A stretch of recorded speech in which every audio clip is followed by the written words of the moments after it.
Tucked away in the wilds of New South Wales, beyond the reach of sealed roads and marked maps, there was a place without fences, without signs, without a name.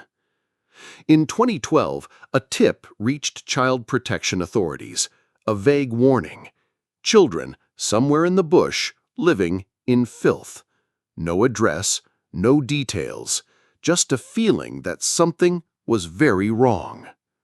Welfare officers accompanied by police followed rough tracks south of Borowa.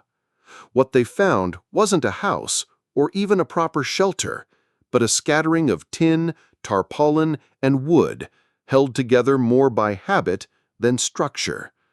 Dogs roamed freely, smoke curled from a fire pit, rusted tools littered the dirt. And then came the children. Some were barefoot, some wouldn't speak. Most were visibly underfed, their skin pale, their clothes soiled. They moved differently, hesitant, wide-eyed like animals unused to strangers. Some didn't seem to understand simple instructions. Others looked at the officers like they were seeing an alien species. Inside the shelters, there were no beds, no books, no toys. There were no bathrooms, no running water. The stench was overwhelming. What little food there was sat unrefrigerated, attracting flies.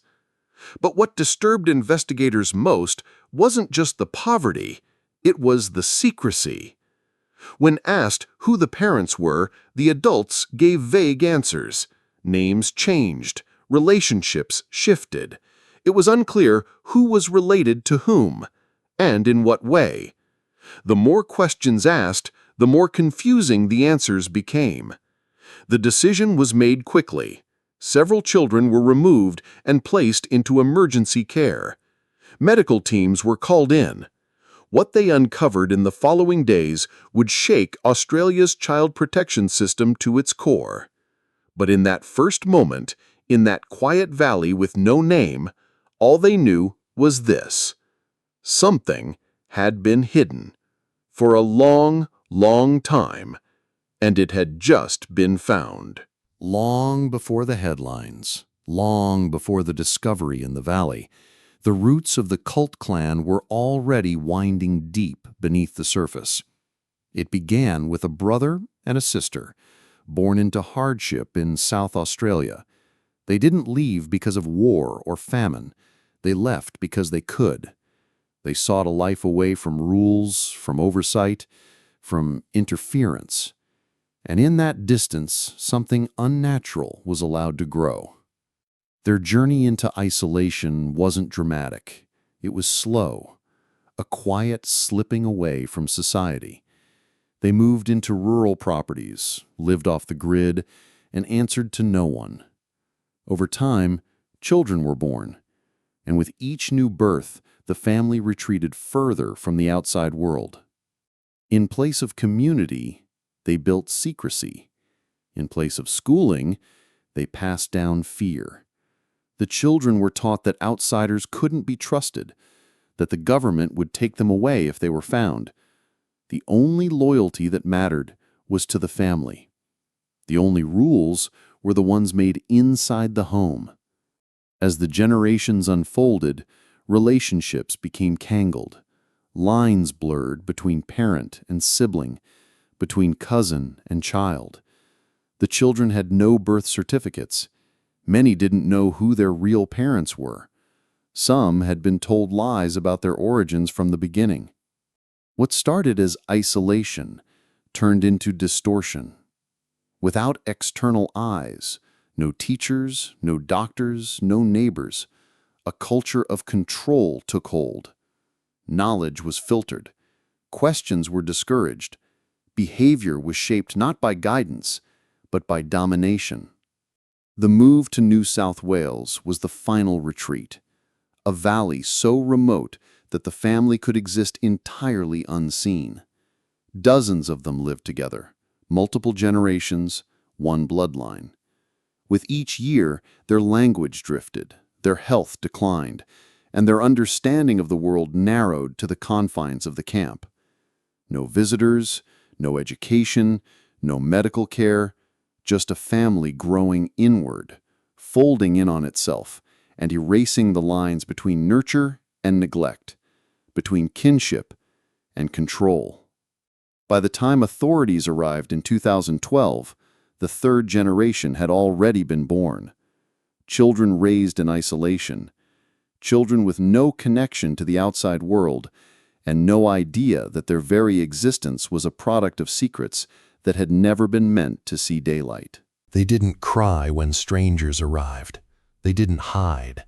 They simply stared, as if trying to make sense of a world they'd never been told existed.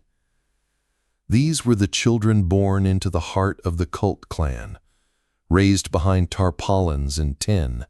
Their lives followed rules no school would teach and no society would ever accept. They lived by the rhythms of a world that existed entirely within their family's boundary, a boundary drawn not by fences, but by fear. None of them had ever attended school. Few knew how to read or write. Some didn't know their age. Others had never seen a toothbrush, let alone a doctor. Their understanding of health, hygiene, and even language had been passed down only from those around them. And what was passed down was fractured, limited, and often disturbing. Welfare officers who met the children described them as nervous, undernourished, and unclean. They were unusually quiet. When they spoke, it was in broken English, stilted, confused, sometimes unintelligible. Many were unsure how to interact. They didn't play like other children. They didn't laugh freely. Their world was built on silence and survival. Medical assessments revealed more. Many showed signs of developmental delay. Some suffered from hearing and vision impairments that had never been treated. Others displayed injuries, untreated fractures, infections, and physical conditions that had worsened over time without care. But beyond the physical, it was the emotional landscape that told the real story. Some children clung to their siblings, distrustful of anyone in uniform. Others sat in silence for hours, unable to process what was happening. They weren't just neglected, they were unprepared for the very idea of an outside world. They had grown up in a system where secrecy was law, and the price of disobedience was isolation or punishment. Questions weren't asked, and answers weren't given. What happened inside the camp stayed inside, always. And yet, they were not without resilience. In the weeks that followed their removal, caregivers noted moments of wonder, a child seeing television for the first time, another discovering running water. Laughter began to return. Words became fuller. Some drew pictures of animals they'd never known, trees they'd never seen, trying to make sense of a world both terrifying and miraculous. They were the children of silence, raised in shadows, but now, tentatively, stepping into the light. It started as a routine welfare check, the kind carried out quietly, often without headlines, to ensure children are safe. But the officers sent to the remote camp near Buroa in 2012 would walk into something far from routine. What they witnessed would change the way child protection in Australia was understood and expose a secret that had grown, undetected, for generations. The call had been vague. Children living in poor conditions, possibly unsupervised. The kind of tip easy to dismiss, easy to delay. But this one wasn't. Authorities responded. 2 welfare caseworkers and several police officers set out on the narrow tracks winding into the bush. The deeper they drove, the more the world behind them disappeared. There were no street signs, no houses, just wild brushland, scattered animal pens, and eventually a clearing, silent except for the wind and the rustle of tarp in the trees. What they found wasn't just a messy camp, it was a living settlement, Scrap metal dwellings stood loosely arranged like a forgotten village. Smoke rose from open fires. Dogs paced. The structures had no insulation, no sanitation. Bedding was shared. Hygiene was non-existent. And then, the children emerged. Their condition was immediately alarming. Many were barefoot, with matted hair and dirt-streaked skin. They were quiet, withdrawn. Some appeared younger than their age, both in size and in understanding. Others didn't speak at all. There was no sign of schooling, no sign of routine care. When the officers began asking questions, the situation only became more confusing. Adults gave conflicting answers. No one could provide proper ID. There were no birth certificates. Some children didn't know their own names. Others pointed to the wrong adult when asked who their mother or father was. Realizing the situation was urgent, the officers made the call to remove a number of children for immediate evaluation. What followed was a carefully managed operation, quiet, controlled, and sealed from the public. Legal restrictions prevented media from reporting on the details. Court orders protected the children's identities. Behind closed doors, doctors and psychologists began their assessments. What they discovered confirmed the worst fears of investigators. The children weren't just living in poverty. They had been shaped by a world of secrecy, confusion, and deeply unhealthy dynamics. The welfare visit was over in hours, but its consequences would echo for years. The hidden family was no longer hidden, and the truth, though still unfolding, was beginning to rise from the bush. It was one thing to suspect neglect. It was another to see it. But what investigators feared, and what DNA testing would confirm, was far more disturbing than poor hygiene or missing paperwork. It was the truth about the children were related, a truth hidden in their blood.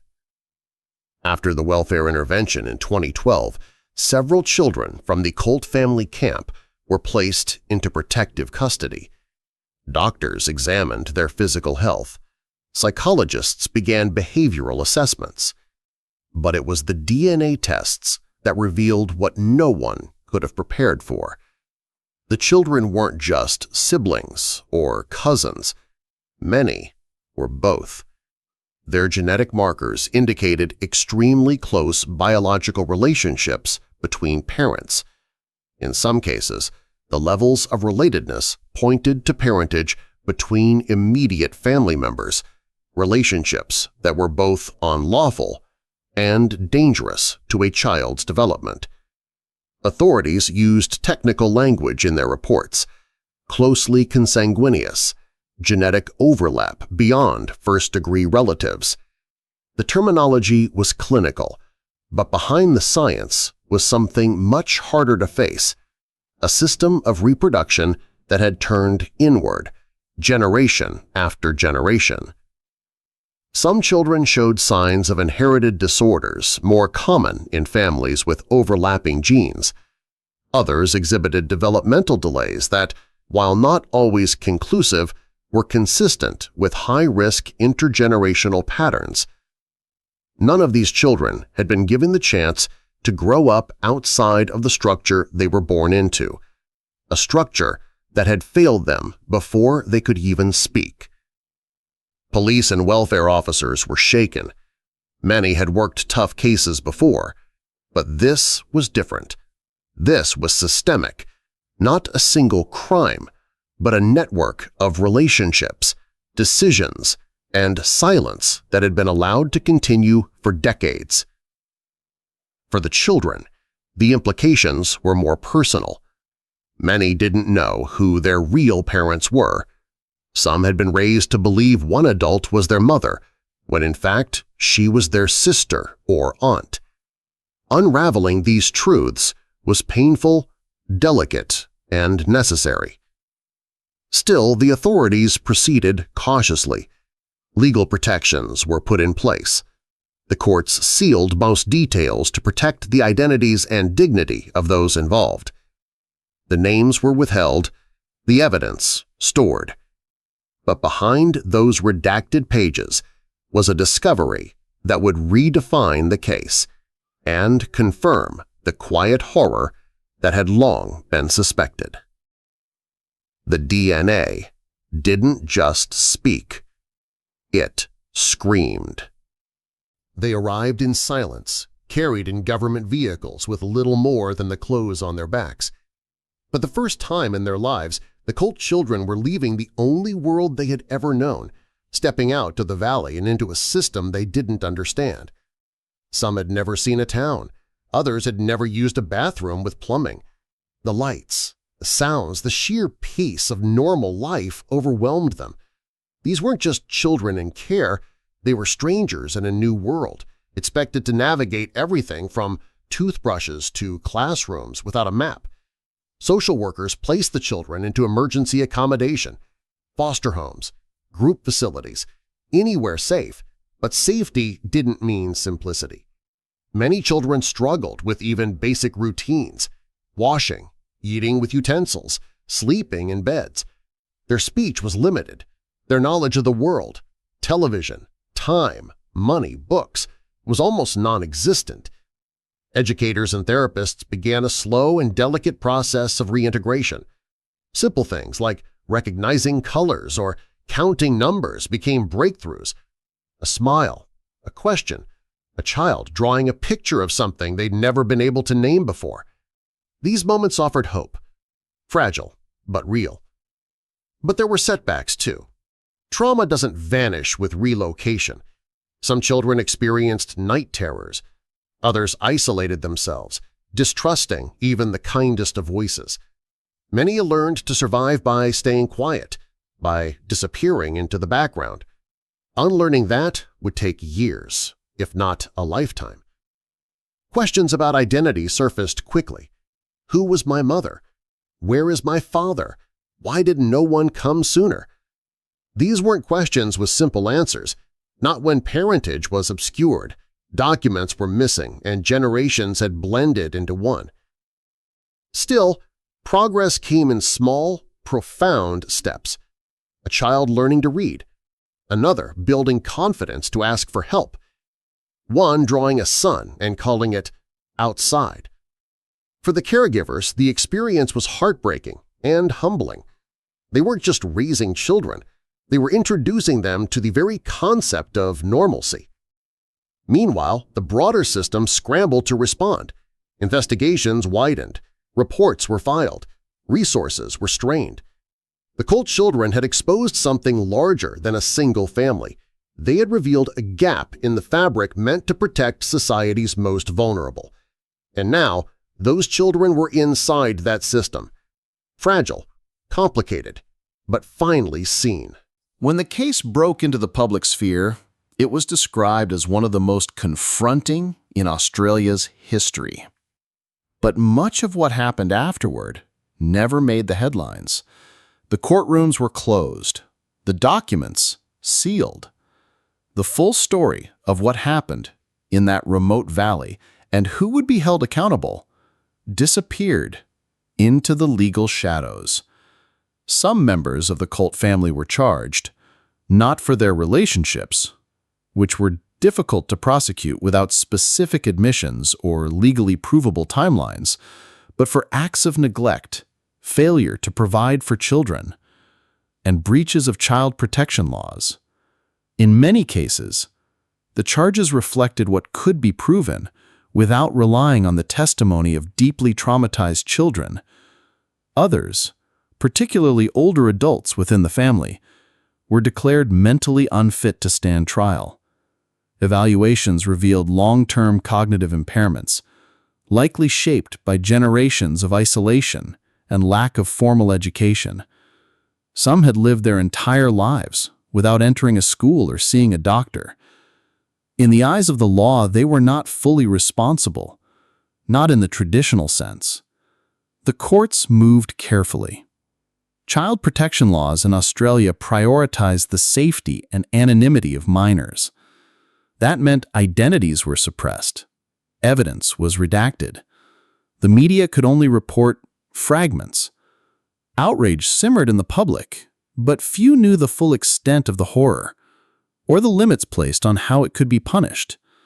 In some cases, sentencing reflected this legal tightrope. Some adults received custodial sentences.